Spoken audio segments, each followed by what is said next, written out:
ইমাম আহমদ ইবনে হাম্বল রহমতুল্লাহি আলাই, তিনি হচ্ছেন 4 মাযহাবের 4 ইমামের এক ইমাম।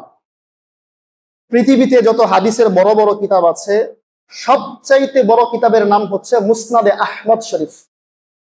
ওই মুসনাদে আহমদ শরীফের লেখক হচ্ছে ইমাম আহমদ ইবনে হাম্বল রহমতুল্লাহি আলাই, 4 ইমামের এক ইমাম।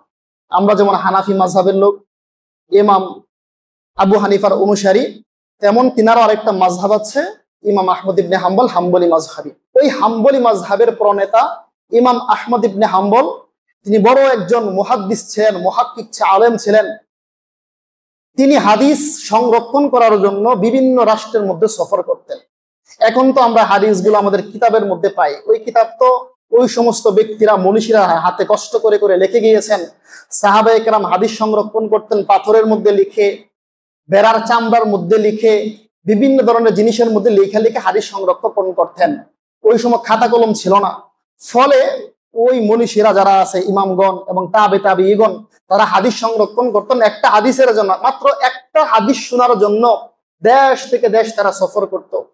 ইমাম আহমদ ইবনে হাম্বল কোন এক রাষ্ট্রের মধ্যে গিয়েছেন হাদিস সংরক্ষণ করার জন্য, তিনার কিতাব লেখার জন্য। তো যাওয়ার পরে রাত্র হয়ে গেছে, এশার নামাজের পরে কোনো একটা মসজিদের মধ্যে অবস্থান করেছেন, হাদিস লিখতেছেন। মনে মনে কল্পনা করলেন যে আজকের রাত্রটাই মসজিদের মধ্যেই কাটায়া দিব। কিন্তু আল্লাহর কি খেলা, এশার নামাজ হয়ে যাওয়ার পরে মুয়াজ্জিন সাহেব ঘোষণা করলেন যে হে আগন্তুক, হে মুসাফির, আমাদের মসজিদের মধ্যে রাত্র যাপন করার কোনো সুযোগ নাই, আমরা কাউকে বিশ্বাস করতে পারি না, মসজিদের আসবাবপত্র হয়তোবা চুরি হয়ে যাইতে পারে, আমরা আপনাকে বিশ্বাস করি না, আপনি চলে যান, আমরা মসজিদ লাগিয়ে দেব। মুয়াজ্জিনের এই কথা শুনে মনের মধ্যে ব্যথা নিয়ে ইমাম আহমদ ইবনে হাম্বল মসজিদ থেকে বের হয়ে যায়। অনেক দূর হাঁটতেছে হাঁটতেছে হাঁটতেছে, হাঁটার এক পর্যায়ে একটা বাজার দেখতে পায়। ওই বাজারের কাছে গিয়ে দেখে একটা যুবক রুটি সেকতেছে, রুটি বানাইতেছে, চতুর্পাশে চুলার চতুর্পাশে আগুন জ্বলতেছে। ওই রুটিওয়ালা যুবকের কাছে ইমাম আহমদ ইবনে হাম্বল অনুমতি চাইলেন, হে যুবক, হে সাহেব, হে যুবক, আমি কি তোমার এই চুলার আশেপাশে একটু বসে থাকতে পারি, রাত্রটা কাটাইতে পারি? আমি হাদিস লিখবো বৈশা বৈশা তোমার সেই চুলার আগুন থেকে। ইমাম আহমদ ইবনে হাম্বলের এই কথা শুনে যুবক ব্যক্তিটা বললেন, অবশ্যই অনুমতি আছে, আমি রুটি বানাইতেছি, আপনি এখানে বসে বসে আরাম করেন, সারা রাত্রটা এখানে কাটাইতে পারেন, হাদিস লিখেন। ইমাম আহমদ ইবনে হাম্বল হাদিস লেখার কাজ শুরু করে দিলেন। ওই যুবকটা যখন রুটির খামিরা বানায়, তখন পরে আস্তাগফিরুল্লাহ, ওই রুটি যখন বেলে বড় করে তখন পরে আস্তাগফিরুল্লাহ, রুটি যখন চুলার মধ্যে দেয় পরে আস্তাগফিরুল্লাহ, যখন উল্টায় পরে আস্তাগফিরুল্লাহ, রুটি যখন নামায় পরে আস্তাগফিরুল্লাহ। ইমাম আহমদ ইবনে হাম্বল ওই জামানার সবচাইতে বড় আলেম, ওই জামানার সবচাইতে বড় মুহাদ্দিস। তিনি চিন্তা করলেন, আশ্চর্য ব্যাপার, সাধারণ একটা যুবক মানুষ রুটি সেকতেছে, খামিরা বানাইতেছে, রুটি বড় করতেছে, উল্টাইতেছে, নামাইতেছে, সব সময় পড়তেছে আস্তাগফিরুল্লাহ আস্তাগফিরুল্লাহ আস্তাগফিরুল্লাহ। কারণটাই কি? মনের মধ্যে কৌতূহল নিয়ে প্রশ্ন করলেন, ও সাহেব, হে যুবক, তোমাকে আমি অনেকক্ষণ ধরে ফলো করতেছি, লক্ষ্য করতেছি, তুমি রুটি উল্টাইতেছো, সেকতেছো, নামাইতেছো, উঠাইতেছো, আস্তাগফিরুল্লাহ আস্তাগফিরুল্লাহ করতেছো, কারণটা কি? এবার ওই যুবক উত্তর দেয়, হে মুসাফির আলেম ব্যক্তি, এটা হচ্ছে আমার জীবনের সবচেয়ে বড় আমল, সবচেয়ে বড় জীবনের জরিয়া। এই আমলের মাধ্যমে আমি মুস্তাজাবুদ দাওয়া হয়ে গিয়েছি, অর্থাৎ আমি আল্লাহর কাছে যখনই দোয়া করি, আল্লাহ রাব্বুল আলামিন আমার জীবনের সমস্ত দোয়াগুলোই কবুল করে নেয়। সুবহানাল্লাহ। তবে মুসাফির মানুষ, আপনি শুনেন, আমার জীবনের সব দোয়া কবুল হয়েছে, একটা দোয়া এখন পর্যন্ত কবুল হয় নাই।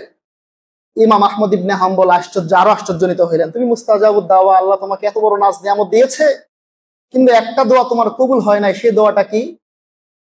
এবার যুবক বলে, আগন্তুক মুসাফির, আমি শুনতে পেয়েছি পৃথিবীর মধ্যে বর্তমান জামানায় পৃথিবীর মধ্যে সবচাইতে বড় মুহাক্কিক আলেম, সবচাইতে বড় মুহাদ্দিসের নাম হচ্ছে আহমদ ইবনে হাম্বল।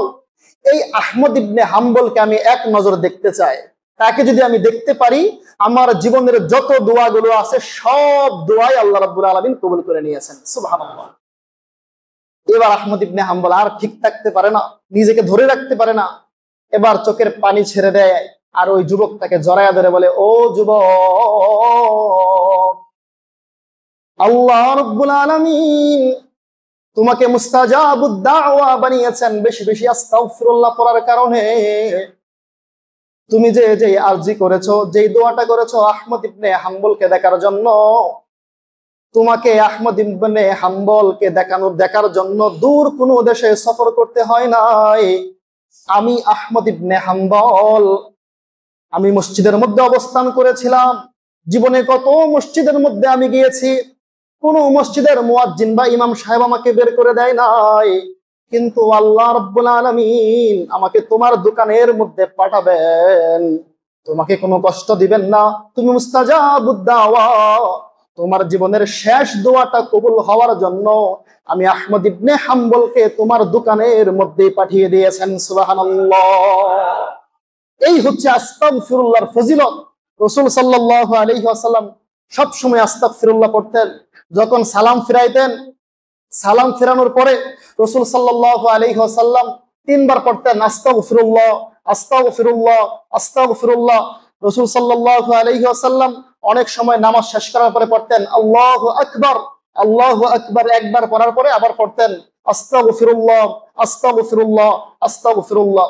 যে সংক্ষিপ্ত আলোচনাটা করলাম, আল্লাহ রাব্বুল আলামিন আমাদেরকে বেশি বেশি তওবা এবং ইস্তেগফার করার তৌফিক দান করুন। সকলে বলে আমিন।